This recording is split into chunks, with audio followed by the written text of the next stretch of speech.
Title: My Neighbor Thinks He's a Vampire. And He's Serious. Part 1/3. Hey Reddit. I've lurked here for years, and never thought I'd be posting something like this. But this story's been clawing at my brain for weeks now, and I figured you guys might appreciate it, or at least help me figure out if I'm losing my damn mind. For context, I live in a small town in Oregon, the kind where everyone knows everyone. The coffee shop closes by 3, and, weird, means you drive a Prius. I moved here 3 years ago after getting burnt out in Seattle. Bought a little 2-bedroom cabin-style home at the edge of town. I was looking for peace. Instead, I got Victor. Victor moved into the house next door about 6 months ago. The house had been vacant for a while. The previous owner, Mr. Greeley, passed away in his sleep. Nothing suspicious. Victor showed up out of nowhere one foggy morning in February. Literally. One day the place was empty. The next there was a moving van, and this tall, pale guy with a long black coat unloading antique-looking furniture like he was setting up a stage for a Dracula reboot. Now, I'm not one to judge. People are quirky. Hell, I collect vintage thermoses and think oatmeal raisin cookies are superior to chocolate chip. But Victor? Victor was next level odd. He only ever came out after dark. Like, never before sunset. First I figured he worked nights or was just a recluse. But it got weirder. He wore that same long black coat every time he left the house, even in late June when it hit 95 degrees. No car. He walked everywhere. Silently. Like, seriously, I never heard his footsteps. Just a glimpse of black at the corner of my eye and poof, he was gone.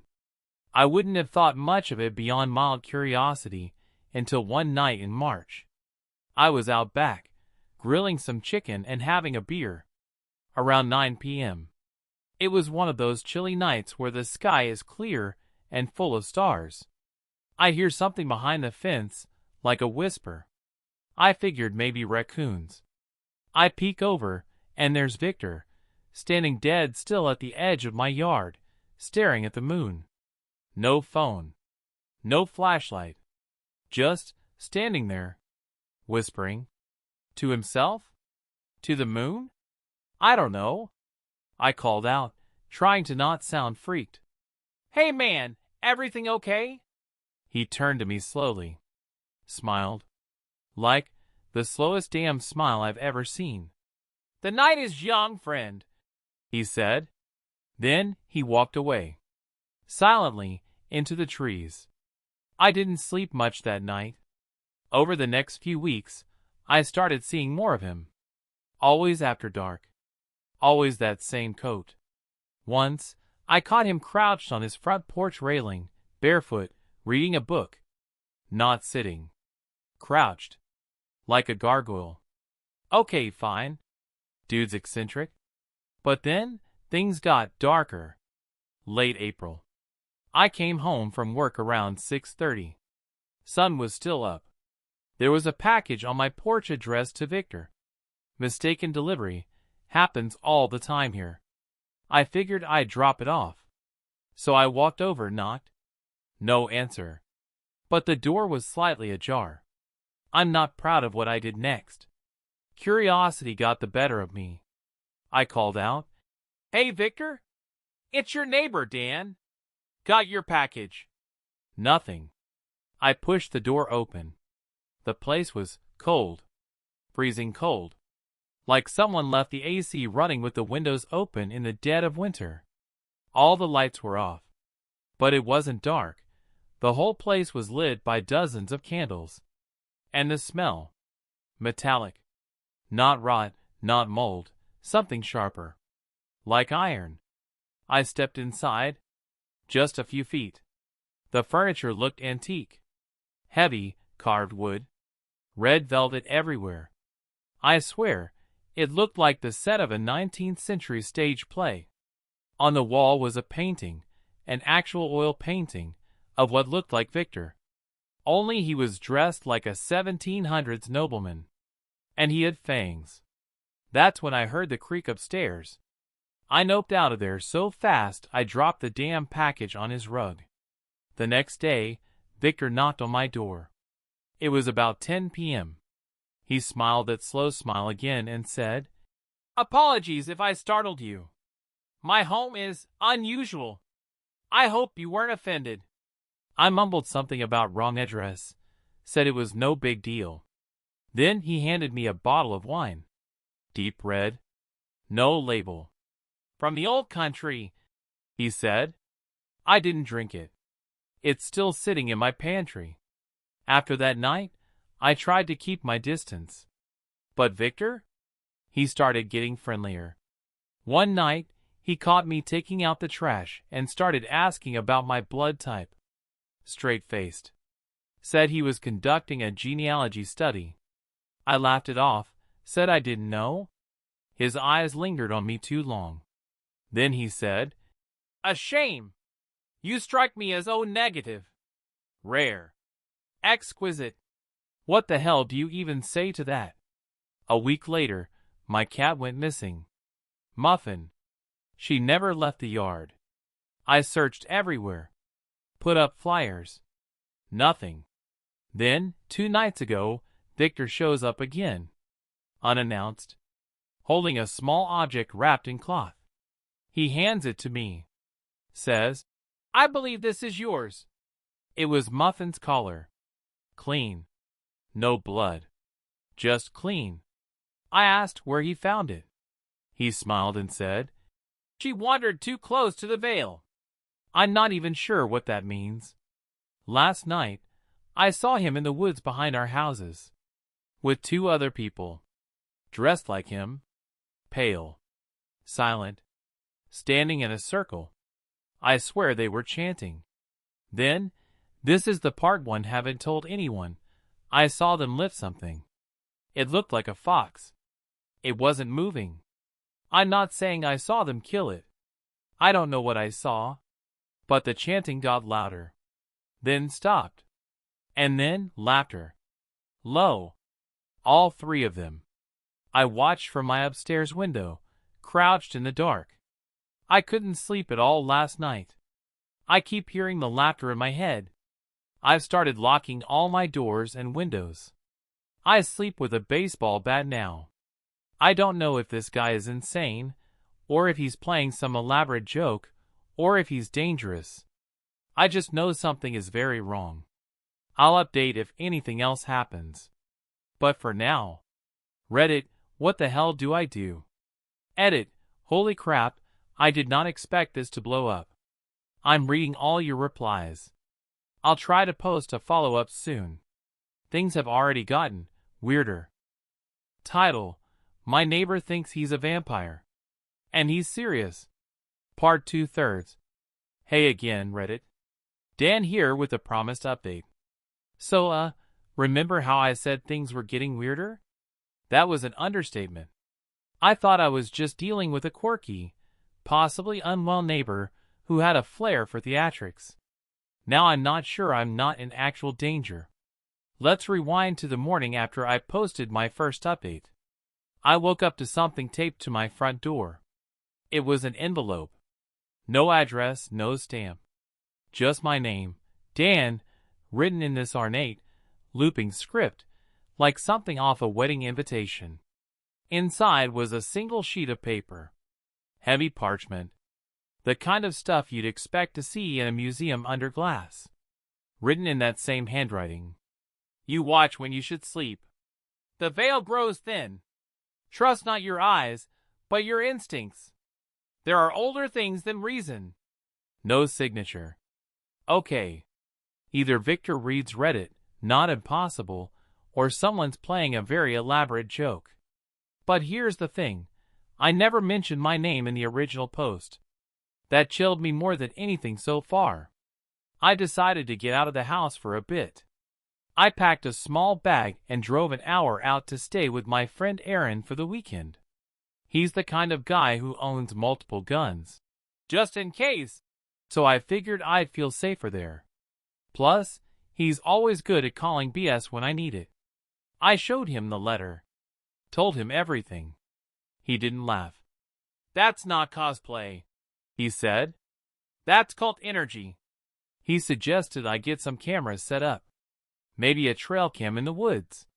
So that Sunday, we drove back, and he helped me install 2 wireless cams.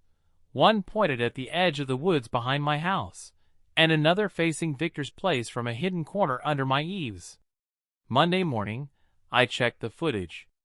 At 2:43 a.m., the forest cam caught something. 3 figures, Victor and 2 others, standing in the clearing. Again. Only this time, they weren't chanting. They were digging. I swear on everything, they were digging a hole. A wide one. Deep. I couldn't see what they put in it, but after they filled it back up, they stood around it in silence for nearly 20 minutes. No movement. Just standing. Watching the dirt. Then, and this is the part that's hard to write, the camera glitched. Like literal digital distortion. Blocks of static. It came back at 3:11 a.m. The clearing was empty. The weirdest part? The battery was fully drained. That cam had 100% the night before. The next night, I stayed up, watching from the upstairs window like before. This time with binoculars. Around 2:30 a.m., I saw Victor walking along the tree line. Alone. He stopped, looked directly at my house, and waved. Not a little wave. A slow, theatrical wave, like he knew I was there. I dropped the binoculars. I didn't sleep again. At this point, I was drinking more coffee than blood runs through my veins. The next day at work, I couldn't focus. Kept checking the live cam feeds from my phone. Then Thursday happened. I got home to find my front door unlocked. I never leave it unlocked. Nothing was missing. But something was different. There was a single, perfect black feather on my pillow, and a small glass vial on my kitchen table, filled with a dark red liquid. That same fancy handwriting on a tiny tag. "Drink when the mood is high. You'll see." I flushed it. That night, I drove to the nearest hotel. Didn't even pack a bag. I just left. I needed distance. I needed to not be in that house. I slept with the lights on and a steak knife under my pillow. But Friday morning, when I went back to grab some clothes and pick up Muffin's spare collar for the vet, still hoping to find her, I found something else instead. The painting from Victor's living room? The one of him with fangs? It was leaning against my front door. Only now, I was in it too. I swear to you, Reddit, it was me. Standing next to him. Same clothes I'd worn 2 nights ago. Eyes pale. Skin gray. Fangs. I dropped it and ran. That night, I texted Aaron and asked if I could crash again. He said yes, but before I left, I checked the backyard cam one more time. There was a new hole. Same spot in the clearing. Freshly dug. Still open. I'm not proud of what I did next, but I had to know. I took a shovel and a flashlight, and around 11 p.m., I walked out there. I felt sick the whole time. The trees looked wrong. Shadows too long. Everything felt still, like the air was holding its breath. I found the hole. Deep, maybe 6 feet. And in it, a coffin. A real-ass wooden coffin. No cross. No name. Just iron handles and dark wood. I didn't open it. I couldn't. I backed away, tripped over a root, and nearly dropped the flashlight. Then I heard something, not from the coffin, but behind me. Laughter. Victor's laughter. Slow. Soft. Like he was amused. Then, "Careful, Dan," he said. "Some doors cannot be unopened." I ran. I didn't look back. I'm writing this from Aaron's place. He wants to go back with me tomorrow, with his shotgun. I told him that's a terrible idea. But I also know I can't just ignore this anymore. Victor isn't just pretending. Whatever he believes, it's real enough to be dangerous. And now, I think he's trying to bring me into it. Part 3 coming soon, and I promise it only gets worse. Title: My Neighbor Thinks He's a Vampire. And He's Serious. Part 3 of 3. Hey Reddit. Dan again. I don't know how to even begin this part. First, thank you to everyone who's followed this story. I didn't expect it to get so much attention, or for so many of you to believe me. Some of your comments genuinely helped me keep it together over the past few days. Others scared the crap out of me. And now, after what happened, I don't know if I'll ever see life the same way again. So, here's what happened after I left off. Aaron and I went back to the house the next morning.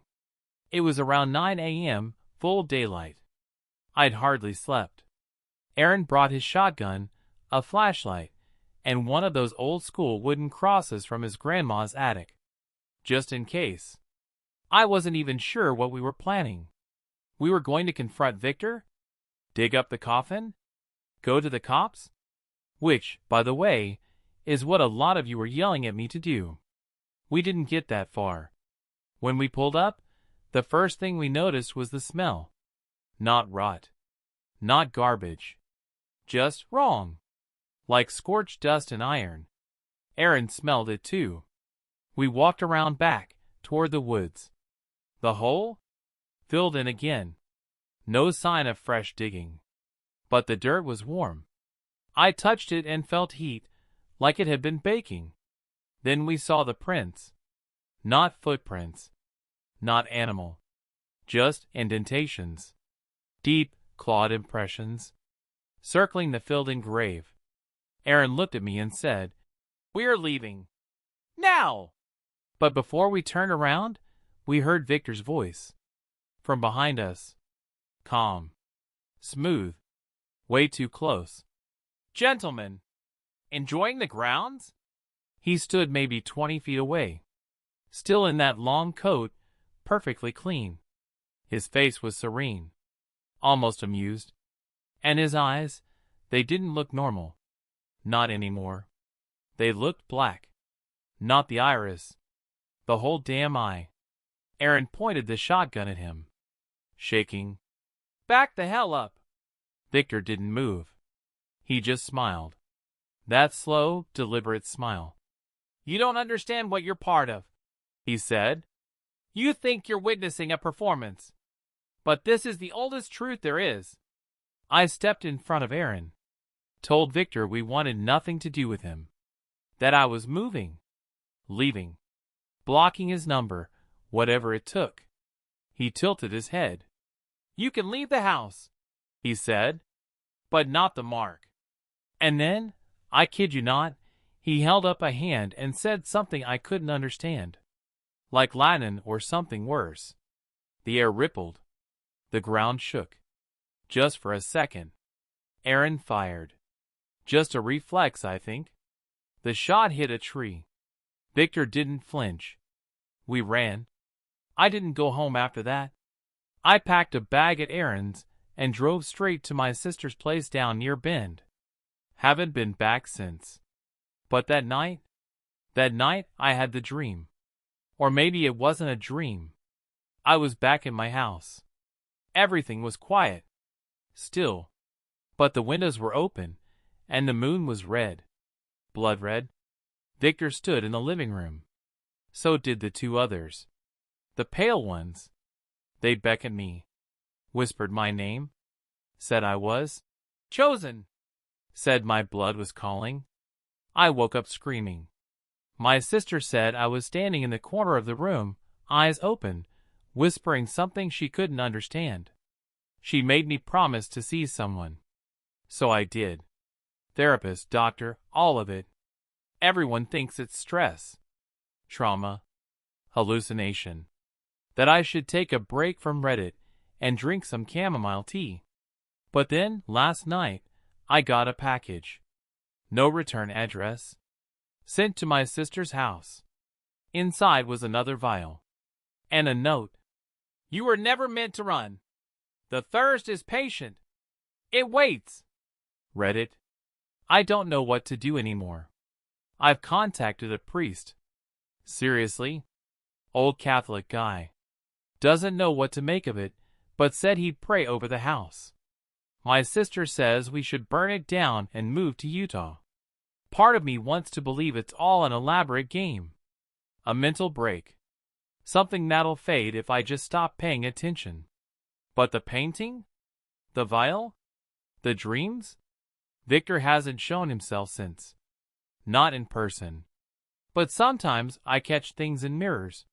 Shadows that don't belong. My reflection, but wrong. Eyes pale. Smile too wide. And then, just when I thought it might be over, the power at my sister's house flickered off last night. All the lights all at once. We thought it was a fuse. But when we looked outside, the street lamps were on. Her neighbors had power. Just us. We lit candles. Sat in the living room. The air felt heavy, like the pressure dropped. My niece, she's 5, pointed to the hallway and said, "There's a man in the corner." There was nothing there. But she refused to sleep in her room that night. This morning, I found muddy footprints on the back porch. Bare feet. Long toes. Too long. I called Aaron. He sounded weird. Distant. He said he'd been having dreams too. That he saw himself in the mirror and his reflection smiled first. I told him to come over. He paused. Then he said, "I'm not sure I should. I think I'm starting to understand. And it feels good." What the hell does that mean? I haven't heard from him since. I don't know what's real anymore. My phone acts up every time I try to record anything. Static when I call. My emails disappear. Even this post, I've had to rewrite it twice. Saved drafts vanish. Reddit, if I disappear. If this account goes silent, please know I tried. I didn't ask for this. Victor once said the night is young. Maybe for him, it never ends. Thanks for reading. If you never hear from me again, check the shadows.